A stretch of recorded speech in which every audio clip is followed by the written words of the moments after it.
Assalamualaikum warahmatullahi wabarakatuh.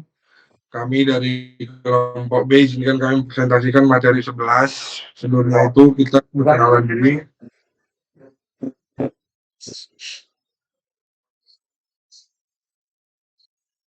Saya Bagus Rawi Santoso, NIM A11 2021 13310 selanjutnya. Saya Aditya Pradi Pradana, NIM A112021137999. Saya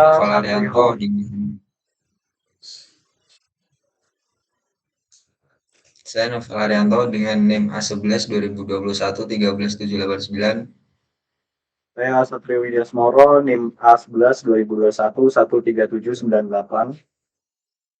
Saya Rehan Saniata dengan NIM A11 2021 13811. Baik, materi pertama di sini ada manajemen perangkat masukan dan keluaran.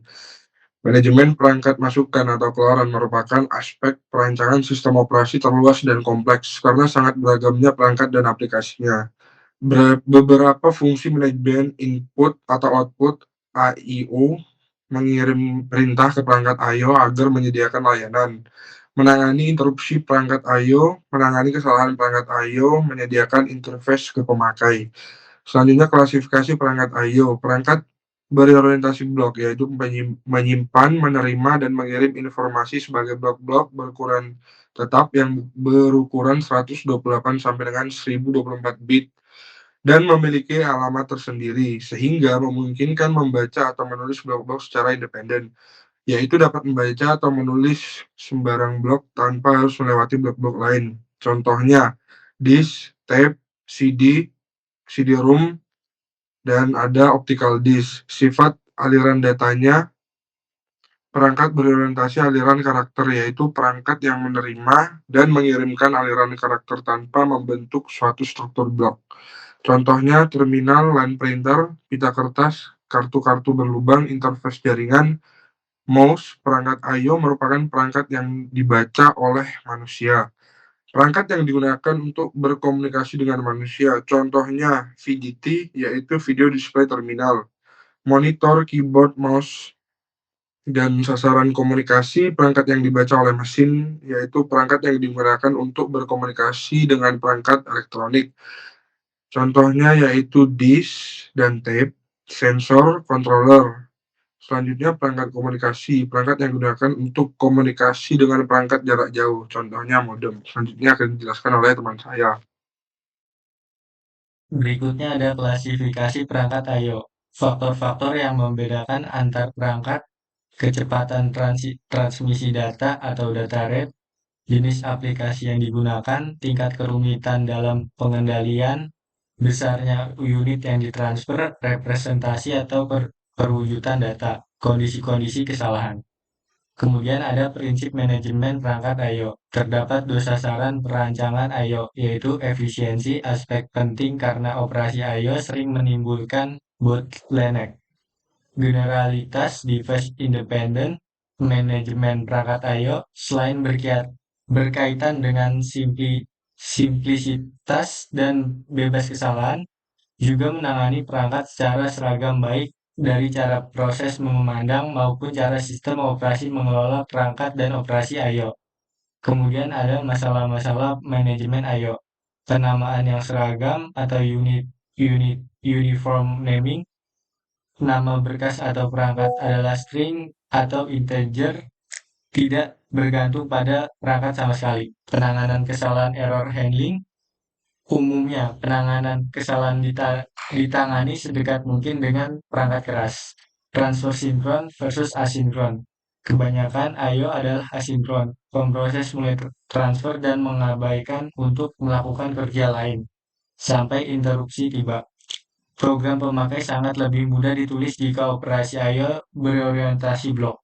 Setelah perintah read, program kemudian ditunda secara otomatis sampai data tersedia di buffer. Server versus DigiCat. Beberapa perangkat dapat dipakai bersama seperti disk, tapi ada juga perangkat yang hanya satu pemakai yang dibolehkan memakai pada satu saat, contohnya printer. Selanjutnya, perangkat lunak device independent. Bertujuan membentuk fungsi-fungsi I/O yang berlaku untuk semua perangkat dan memberi antarmuka seragam ke perangkat lunak tingkat pemakai. Fungsi-fungsi lain yang dilakukan sebagai interface seragam untuk seluruh device driver. Penamaan perangkat, proteksi perangkat, memberi ukuran blok perangkat agar bersifat device independent. Melakukan buffering, alokasi penyimpanan pada blok device, alokasi dan pelepasan dedicated device, dan pelaporan kesalahan. Perangkat lunak level pemakai. Kebanyakan perangkat lunak I/O terdapat di sistem operasi atau bagian kecil berisi pustaka-pustaka yang dikaitkan pada program pemakai dan berjalan di luar kernel. Sistem calls I/O umumnya dibuat sebagai prosedur-prosedur pustaka. Kumpulan prosedur pustaka I/O merupakan bagian sistem I/O. Tidak semua perangkat lunak I/O level pemakai berupa prosedur-prosedur pustaka. Kategori penting adalah sistem spooling. Spooling adalah cara khusus berurusan dengan perangkat I/O yang harus didedikasikan pada sistem multiprogramming. Algoritma penjadwalan disk. First come, first serve. Disk driver melayani satu permintaan sesuai urutan kedatangannya. Merupakan metode yang adil. Saat thread permintaan sangat berat, FCFS dapat menghasilkan waktu tunggu sangat panjang. Dengan FCFS, sangat sedikit usaha optimasi waktu seek. FCFS dapat menyebabkan banyak waktu untuk seek silinder yang paling dalam ke silinder paling luar. Ketika permintaan-permintaan terdistribusi seragam pada permukaan-permukaan disk, penjadwalan FCFS menghasilkan pola seek yang acak.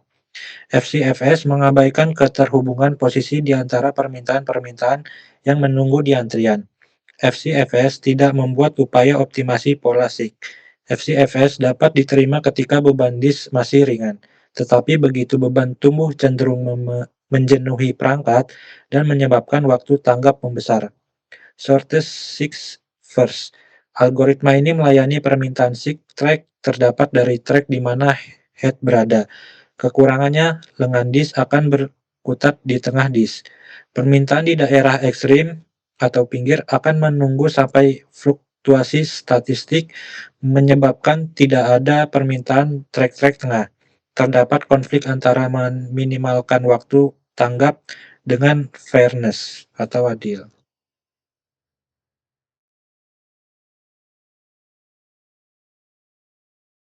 Selanjutnya di sini ada elevator scan, yaitu head yang bergerak searah sampai tidak ada permintaan ke arah itu, kemudian berbalik arah. Diperlukan bit tambahan untuk mencatat arah gerak head. Kelebihan batas atas jumlah gerak adalah tetap, yaitu 2 kali jumlah silinder. Algoritma ini mengasumsikan head bergerak ke satu arah. Jika head sudah mencapai bagian tertular atau terdalam dari cakram, maka arah gerak head dibalik. Yang kedua ada elevator modifikasi atau C-scan. Lengan head bergerak searah. Setiap kali mencapai silinder tertinggi, maka head akan bergerak ke silinder terendah dan dilanjutkan terus head bergerak searah. Ada controller yang terdapat mengetahui pada track mana ia berada. Dengan ini dapat dibuat optimisasi untuk mencari sektor yang ada pada track tersebut. Algoritma ini mirip dengan elevator atau scan. Bedanya adalah head tidak melakukan pembalikan arah, misalnya pada saat head bergerak dari arah luar ke dalam. Jika head sudah berada di arah, maka pergerakan head akan dikembalikan keluar lagi. Kemudian gerak head dilanjutkan lagi. Selama pengembalian posisi tidak ada operasi baca atau tulis. Sekian presentasi dari kita.